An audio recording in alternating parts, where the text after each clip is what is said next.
The galaxy was a dangerous place. Commander Marcus Cole knew this better than most. He had spent 15 years traveling between stars, meeting alien species, and learning one simple truth. In space, everyone looked after themselves. Nobody risked their life for a stranger, especially not for an alien. Marcus was 42 years old. He had gray hair at his temples and scars on his hands from old battles. His eyes were tired but sharp. He led the human security team at the Cathara Prime Diplomatic Summit. It was supposed to be an easy job. Just stand around, look professional, and let the politicians do their work. The summit was being held in the Grand Hall of the Valanthi Imperium. The Valanthi were an ancient species. They looked like tall insects, with hard shells covering their bodies and large compound eyes that could see in every direction. They had ruled their corner of the galaxy for thousands of years. Queen Cythera was their leader. She stood at the center of the Grand Hall, surrounded by her royal guards. Her shell was beautiful, colored like a rainbow when light touched it. She was tall and proud. Every Valanthi in the room treated her like a goddess. Marcus watched from his position near the human delegation. His job was simple: protect the human ambassadors. The Valanthi had their own guards to protect their queen. Marcus and his team were just there for show. The negotiations were going well. Humans and Valanthi were about to sign a trade agreement. It would bring wealth and technology to Earth. It would open new doors for humanity in the galactic community. Everyone was happy. Then the lights went out. The Grand Hall fell into complete darkness. Marcus heard gasps and confused shouts from all around. But he did not panic. His eyes had military implants. They could see heat signatures, even in total darkness. What he saw made his blood run cold. 5 figures were dropping from the ceiling. They moved like shadows, fast and silent. Each one carried a long blade that glowed with a sickly green color. Marcus recognized that glow. Poison, the kind that killed within seconds. The Valanthi royal guards were already falling. Marcus saw tiny darts hitting them in the neck. They collapsed without making a sound. Someone had planned this attack perfectly.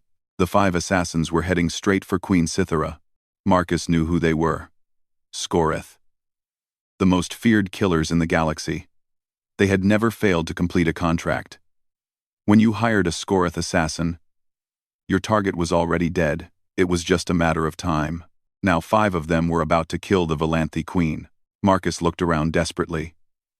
His own team was too far away. The Valanthi guards were unconscious. The queen stood alone, her large eyes unable to see in the darkness. She had no idea death was coming for her. Marcus did not think. His body moved on its own. He ran. He pushed through panicking diplomats and jumped over fallen guards. The assassins were closing in on the queen. They were only seconds away from reaching her. Marcus knew he could not stop them all. He was just one human with no weapons. But he could do one thing. He threw himself between the queen and the assassins. The first blade went into his shoulder. Marcus felt the cold metal punch through his flesh. Pain exploded through his body, but he did not move. He kept himself between the queen and the killers. The second blade cut his side. Blood poured down his ribs. The third blade stabbed his back. The fourth went into his thigh. The fifth cut deep into his arm. Marcus felt the poison burning in his veins. It was like liquid fire spreading through his body. His legs began to shake. His vision started to blur. But still, he did not move. He kept his body pressed against the queen, shielding her with his flesh and blood. The emergency lights finally came on. The Grand Hall exploded into chaos. Guards rushed in from every door. The Scoreth assassins disappeared into the shadows. Their mission failed. They had hit their target 5 times, but that target was not the queen. It was a human. Marcus collapsed against Queen Cythera. His blood spread across the white marble floor like a dark red river. He could barely breathe. The poison was shutting down his organs, one by one, but he had done it. The queen was alive. Not a single blade had touched her. Marcus looked up at Queen Cythera. Her large compound eyes stared down at him. He could see dozens of tiny reflections of his own face in those eyes, and in them, he saw something strange. Confusion. The Queen did not understand. Why had this human done this? Why had he sacrificed himself for her? They were not the same species. They were not allies. They were barely strangers who had met a few hours ago. Yet he had given his life for hers. Marcus tried to speak, but no words came out. His body was failing. The poison had done its work. He felt cold spreading through his chest. The world was getting dark again. The last thing he heard before losing consciousness was the Queen's voice. Her words were translated by a small device, turning her clicking sounds into English. "Why?" she asked. "Why did you do this?" But Marcus could not answer. He fell into darkness, certain that he would never wake up again. He had done the unthinkable. A human had taken 5 blades meant for an alien queen. He had sacrificed himself for someone who was not his leader, not his people, not even his species. In the long history of the galaxy, no one had ever done something like this, and it would change everything. Marcus Cole should have been dead. The poison from the Scorith blades was designed to kill a Valanthi warrior in 30 seconds. The Valanthi were strong. They had hard shells protecting their bodies. They were much tougher than humans. A human should have died in 5 seconds, maybe less, but Marcus did not die. For 9 days, he floated between life and death. His body fought a battle that no doctor thought he could win. The Valanthi physicians had never treated a human before. They did not know how to save him. They could only watch and wait, and wonder. On the 10th day, Marcus opened his eyes. At first, everything was blurry. He could see soft lights glowing around him. The colors were strange. Blues and greens and purples mixed together like a dream. He heard a gentle humming sound. It seemed to come from the bed beneath him. Slowly, his vision became clear. He was in a room unlike anything he had ever seen. The walls were made of some kind of crystal. They were smooth and beautiful. Strange plants grew along the edges of the room. They glowed softly, giving off a peaceful light. This was not a human hospital. This was something else. Something alien. Then Marcus saw them. 2 figures stood at his bedside. They were tall and still, like statues made of living rainbow. Their shells caught the light and threw colors across the ceiling. Their large compound eyes watched him without blinking. Marcus recognized the first figure immediately. It was Queen Cythera, the same queen he had protected with his own body. She looked exactly as he remembered her. Tall, proud, powerful, but it was the second figure that surprised him. She was smaller than the queen. Her body was more delicate. Her shell was a softer color, like morning sky mixed with lavender. Her compound eyes were larger than the queen's, and they were violet instead of gold. She looked younger. Somehow, more curious. Marcus tried to speak. His throat was dry and rough. Only a small sound came out. The younger Valanthi moved closer. She extended her hand toward him. It had 4 long fingers that looked almost graceful. Her hand stopped near his face. Hesitating. "You wake," Queen Cythera spoke. Her voice was made of clicks and whistles, but a small device translated her words into English. The translation sounded almost musical. "My doctors said this was impossible. The poison should have destroyed your body within moments." Marcus swallowed. It hurt. Everything hurt. "How?" he managed to whisper. "How long?" 9 cycles, the younger Valanthi answered. Her voice was softer than the queen's. Gentler. 9 of your Earth days. We watched you every moment. Your body did something we have never seen before." She looked at a floating screen near the bed. Strange symbols moved across it. Marcus could not read them, but he could tell they were medical data. "The poison entered your blood," she continued. "It should have killed your cells. But your cells, they fought back. They changed. They adapted to the poison and made it harmless." She paused. "Our scientists do not understand how this is possible." Marcus did not understand either. He was just a normal human. He had no special powers, no genetic modifications. He was just a soldier who had made a choice. Who?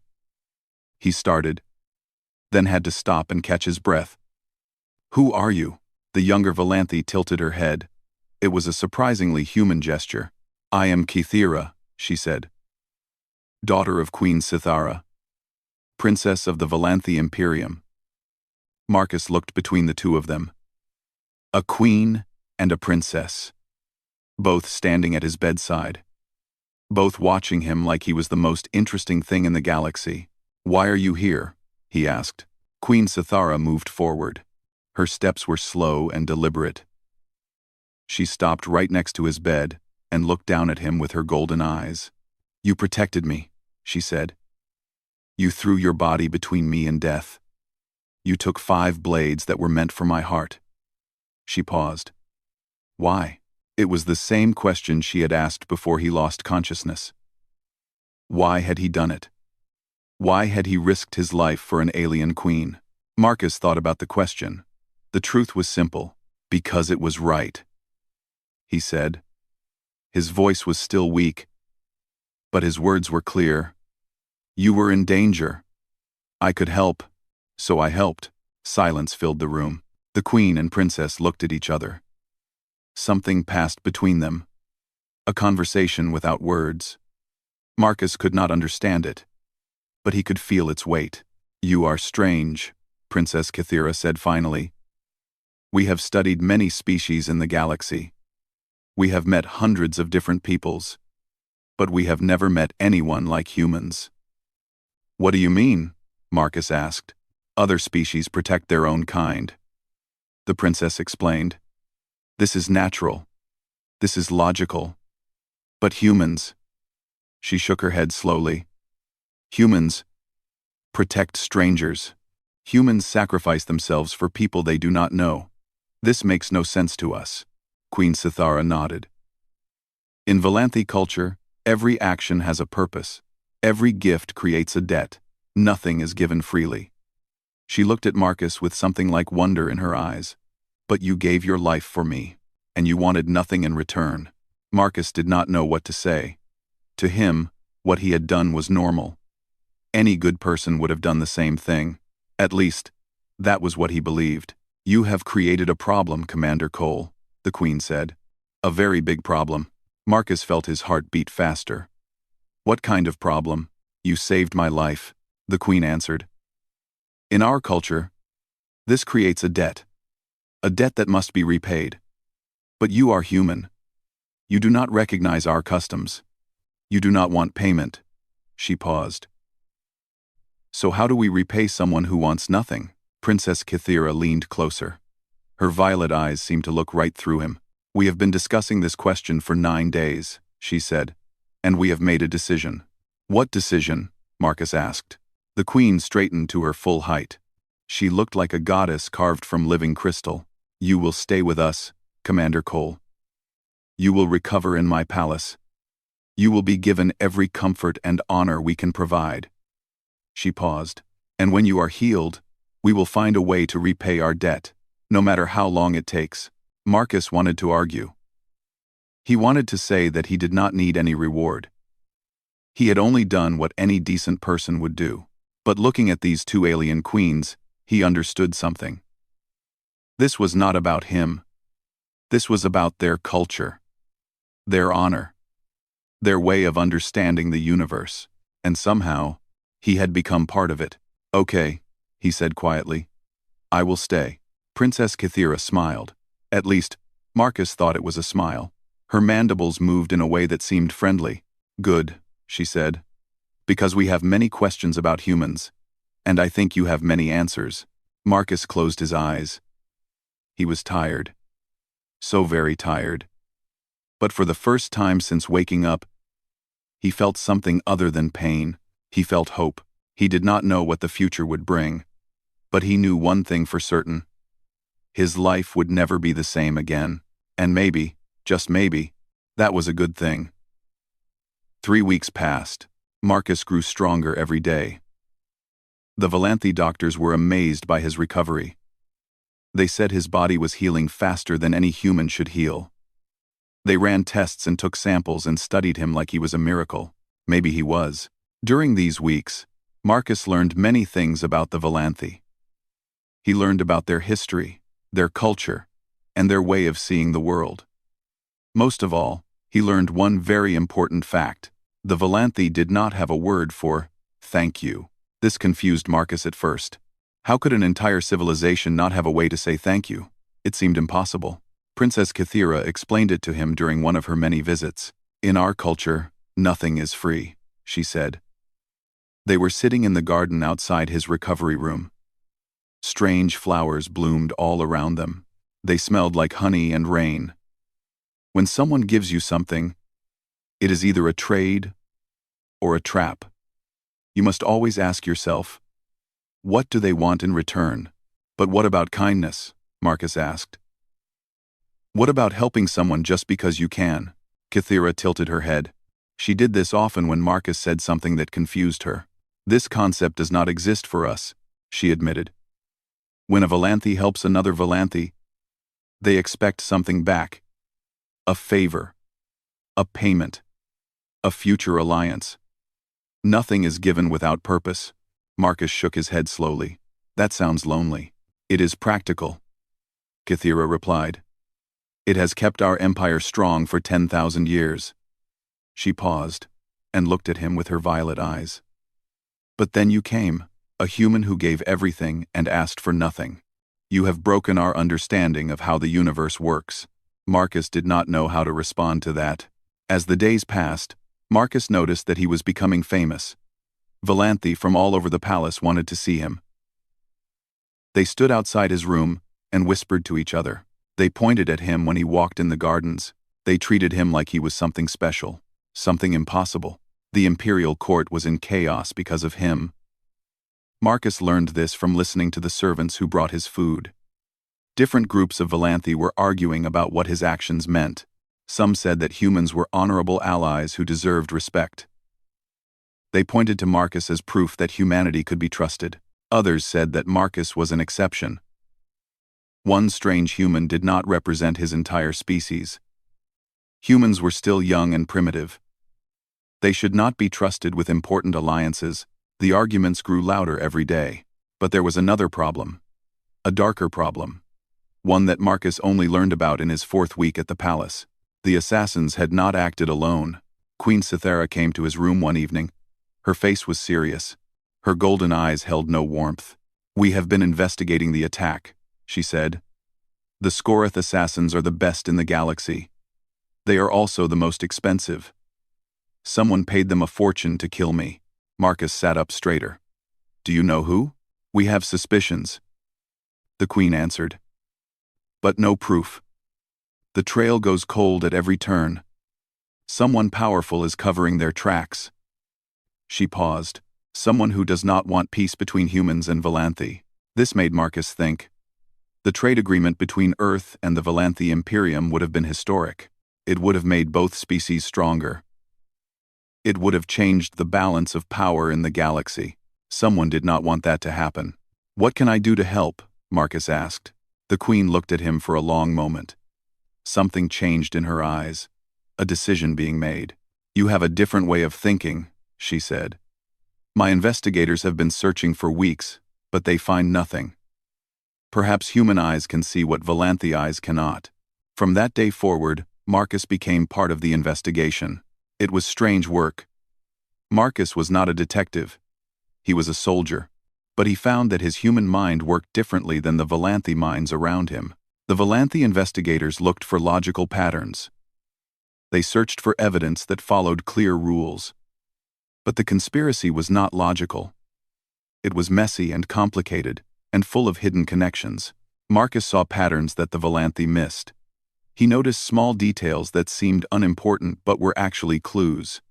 He asked questions that no one else thought to ask, and slowly, a picture began to form. Princess Kythera worked beside him every day. She helped him understand Valanthi politics. She explained the different factions and their motivations. She translated documents and decoded messages. They made a good team. You are different from other humans I have studied, Kythera said one night. They were working late, surrounded by holographic files and encrypted data.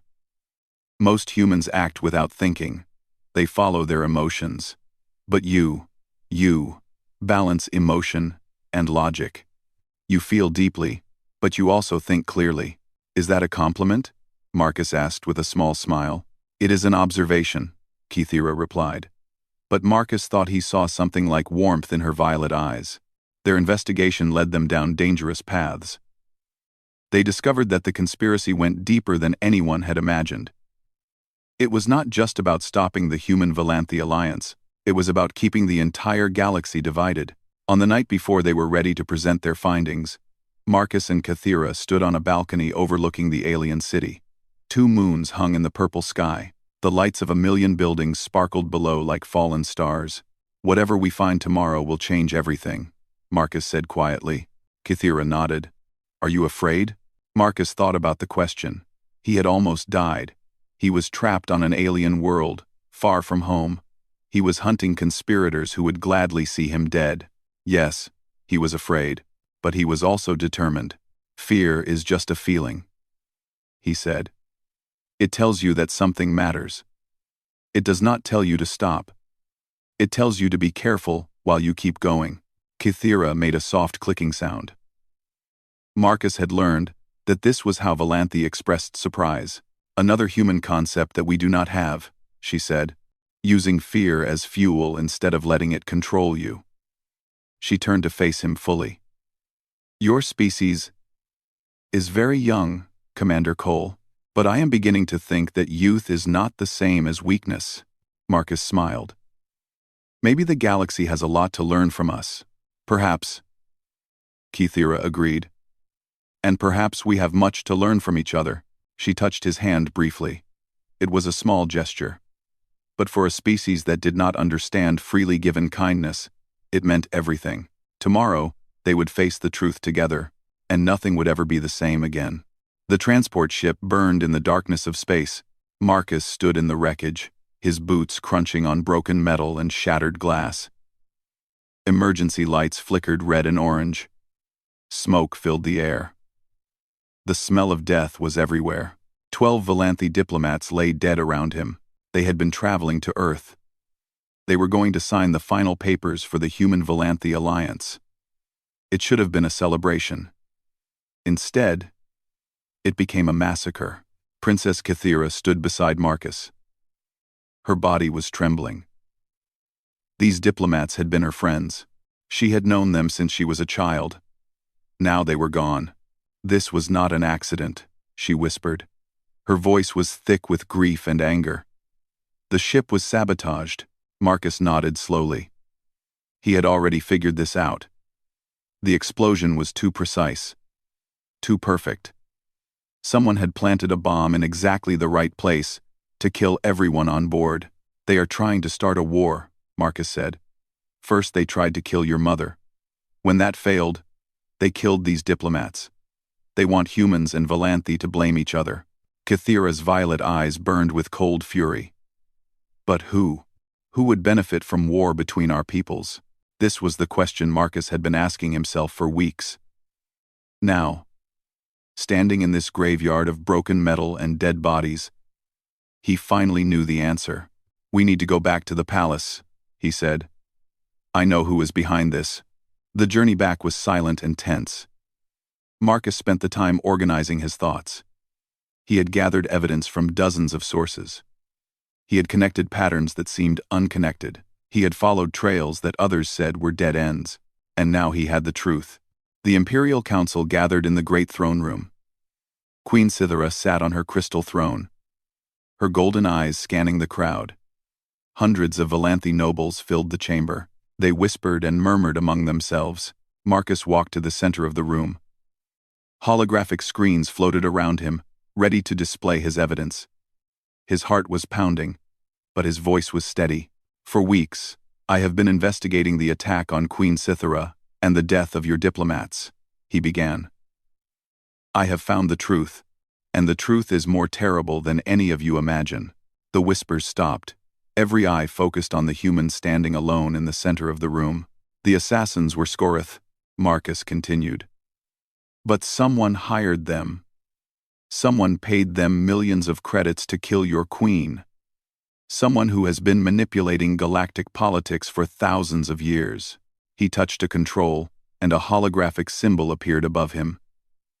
It was a circle with 3 lines through it. The mark of the hegemony of Thros. Gasps echoed through the chamber. The Throssians? One noble shouted. Impossible! They are our oldest allies. They are no one's ally, Marcus replied. They are puppet masters. They have been controlling the galaxy for 10,000 years. And they do it by keeping everyone else weak and divided. He began displaying his evidence. Financial records showing massive payments from Throssian accounts to Scorith assassins. Communication logs revealing Throssian agents inside the Valanthi government. Historical analysis showing that every major war in galactic history had Throssian fingerprints on it. They let other species fight each other, Marcus explained. They never get their own hands dirty. They just whisper lies and spread fear. They make sure that no alliance ever grows strong enough to challenge them. Princess Kythera stepped forward. I have verified this evidence myself. Every piece of it is real. The hegemony has been our enemy for centuries, and we never knew. The throne room erupted into chaos. Nobles shouted at each other. Accusations flew back and forth. Old rivalries suddenly made terrible sense. Ancient wars were revealed as Throssian manipulations, but Queen Sithara remained calm. She raised one hand, and the room fell silent. Her authority was absolute. Even in chaos, her people obeyed her. Commander Cole, she said. Her voice was cold and hard like steel. You have given us a gift beyond measure. You have opened our eyes to an enemy we did not know we had. She stood from her throne and walked down the steps toward Marcus. Every step echoed in the silent chamber. First, you saved my life with your blood, she said. Now you save my empire with your mind. She stopped directly in front of him and performed the deepest gesture of Valanthi respect. Her antennae lowered until they almost touched the floor. The debt I owe you grows larger every day. Marcus shook his head. I do not want payment, Your Majesty. I only want justice, and you shall have it, the Queen replied. She turned to face her people. The hegemony of Thros has declared war on us through their actions. They tried to murder me. They killed our diplomats. They have been poisoning our civilization for millennia. Her voice rose with righteous anger. No more, she declared. From this day forward, the Valanthi Imperium stands with humanity. We will expose the Throssian lies to every species in the galaxy. We will tear down their web of deception, and we will build something new in its place. She turned back to Marcus and extended her hand toward him. It was a human gesture. She had learned it just for this moment. Will you stand with us, Commander Cole? Will humanity join us in this fight? Marcus looked at her hand. He thought about everything that had happened. The attack, his recovery, the investigation, the conspiracy. All of it had led to this moment. He took her hand and shook it firmly. Humanity will stand with you, he said. Together, we will change the galaxy. The throne room exploded with cheering. For the first time in history, humans and Valanthi were truly united. Not just as trade partners. Not just as political allies. As friends, Princess Kythera appeared beside Marcus. Her violet eyes shone with something he had never seen before. Pride, hope, and something deeper that neither of them had words for yet. You have done the impossible, she said quietly, so only he could hear. You have united 2 worlds. Marcus smiled. This is only the beginning, and he was right. The galaxy would never be the same again. 1 year had passed since the day Marcus Cole took 5 blades for an alien queen. 1 year of war. 1 year of diplomacy. 1 year of change. And now Marcus stood on the observation deck of the greatest ship ever built. The Unity. The first warship created by humans and Valanthi working together. Through the massive windows, he could see the stars stretching out forever. Thousands of lights against the infinite darkness. Each one was a sun. Each sun had planets, and on those planets, Billions of beings were waking up to a new reality. The hegemony of Thros was falling. It had not happened quickly. The Throtians had ruled through lies for 10,000 years. They were masters of deception. They knew how to twist words and manipulate minds, but they had never faced anything like the human-Valanthi alliance. When Marcus and Queen Cythara revealed the Throsian conspiracy, the galaxy did not believe it at first. The hegemony denied everything. They called Marcus a liar. They called the evidence fake, but the truth has a power of its own. It spreads like fire. It cannot be stopped. One by one, other species began to investigate. They looked at their own histories. They examined their own wars. And they found the same Throsian fingerprints everywhere. The Korath Collective discovered that the Throsians had started their civil war 300 years ago. The Mendari Federation learned that Throsian agents had assassinated their greatest leader. The Youth Dominion realized that their ancient enemy was actually a Throsian puppet.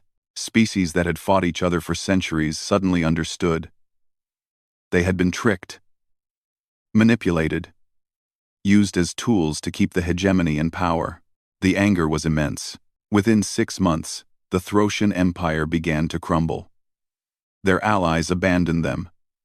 Their trade partners cut ties. Their military found itself surrounded on all sides by former victims seeking justice.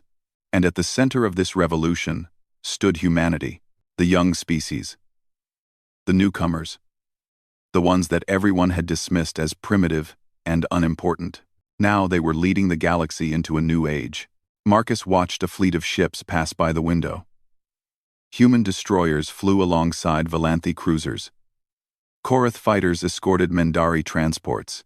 Ships from a dozen different species moved together in perfect formation. It was beautiful.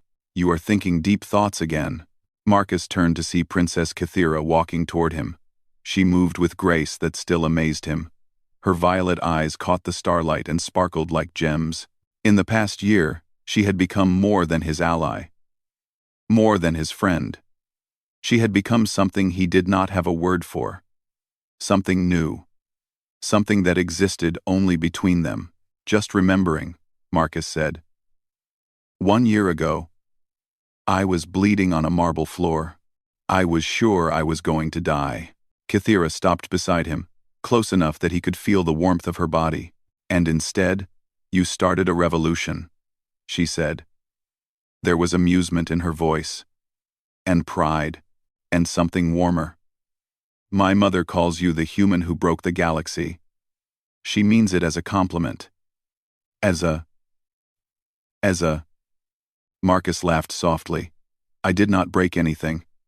I just did what felt right. Everything else happened on its own. No. Cythera shook her head. Not on its own.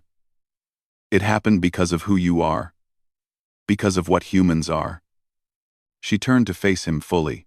Her compound eyes reflected his face 100 times over. When you jumped in front of those blades, you did something impossible.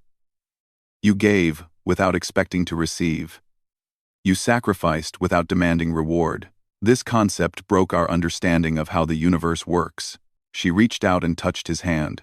Her 4 fingers intertwined with his 5. My people have learned much in this year. She continued. We have learned that there are other ways to live. Other ways to connect. We have learned that kindness is not weakness. That giving freely creates bonds stronger than any debt. Marcus squeezed her hand gently. And humans have learned from you too. We have learned patience, strategy, the value of ancient wisdom. Then we have both grown, Cythera said. Together. They stood in comfortable silence, watching the stars. Below them, the Unity hummed with activity. Human engineers worked alongside Valanthi technicians. Soldiers from both worlds trained together, scientists shared knowledge freely, and in the recreation areas, children played. Human children, and Valanthi children. The first generation to grow up as friends instead of strangers. They did not know how remarkable their friendship was. To them, it was simply normal. There will be more challenges, Marcus said quietly. The hegemony is falling, but they will not surrender without a fight. And not everyone is happy about the changes happening. True. Kythera agreed. Some prefer the old ways. Some fear what they do not understand.